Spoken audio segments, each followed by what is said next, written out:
నమస్తే, ఓహోయ్ కుకింగ్కి స్వాగతం. ఈ వీడియోలో ఉప్పు శనగలు ఎలా చేయాలనేది చూసుకుందాము. చాలా తేలిగ్గా చేసుకోవచ్చు. మనకి బయట బట్టీల్లో చేసినవి మార్కెట్లో అమ్ముతారు కదా, అవి ఎలాగుంటాయో అలాగే ఉంటాయి. చాలా సులువుగా ఇంట్లో చేసుకోవచ్చు. దీనికోసం నేను అరకప్పు శనగలు తీసుకున్నాను. ఇలాగా మనకందరికీ తెలిసినదే.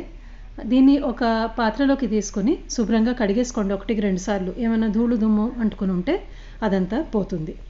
ఇలాగ బాగా కడుక్కున్న తర్వాత నీళ్ళంతా పూర్తిగా డ్రైన్ చేసేసి పెట్టుకున్నాను. తర్వాత ఒక శుభ్రమైన కాటన్ క్లాత్ తీసుకోండి. దానిపైన మొత్తం పరిచి పెట్టేసుకోండి.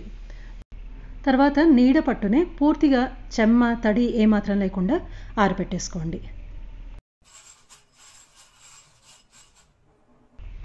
ఇలాగా గలగలా సౌండ్ వచ్చింది కదా, పూర్తిగా ఆరిపోయింది. అసలు చెమ్మ కూడా లేదు.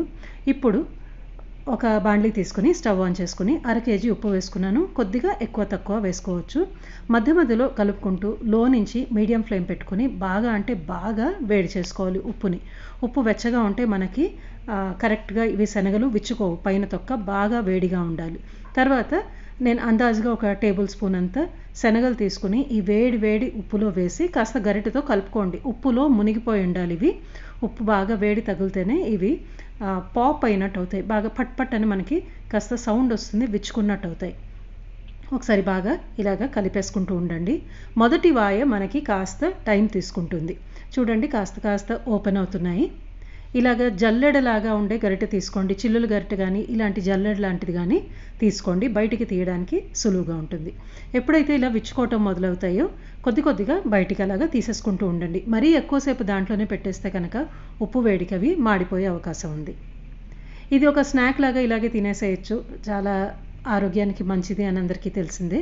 లేదు అంటే ఇలాగ తొక్కతో సహా మనం ఇడ్లీకి దోశలకి చట్నీ చేసుకోవచ్చు. చాలా బాగుంటుంది. అలా కూడా చేసి చూసుకోవచ్చు. అలా చేస్తే కనుక కాస్త ఉప్పు తక్కువ వేసుకోండి చట్నీలో. వీటికి ఆల్రెడీ కాస్త ఉప్పుగా ఉంటుంది కాబట్టి. ఇప్పుడు మళ్ళీ సేమ్ అదే ప్రాసెస్ ఫాలో అవ్వండి. కాస్త కొన్ని శనగలు వేసుకోండి.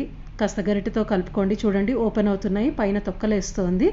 తర్వాత జాలీలాగా ఉన్న గరిటెతో బయటికి తీసేసేయండి. ఈ ఉప్పుని ఒక 3 సార్లు దాకా మనం మళ్ళీ ఇలాగ చేసుకోవడానికి వాడుకోవచ్చు. తర్వాత కాస్త నల్లపడ్డట్టు గ్రే కలర్లో అయినట్టు అవుతుంది. అప్పుడు ఇంకా పారేసేయండి. మీరు కూడా ఒకసారి ఈ ఉప్పు శనగలు చేసుకొని మీ అభిప్రాయం తెలపగలరు. త్వరలో ఇంకొక రెసిపీతో కలుస్తాను. ధన్యవాదాలు.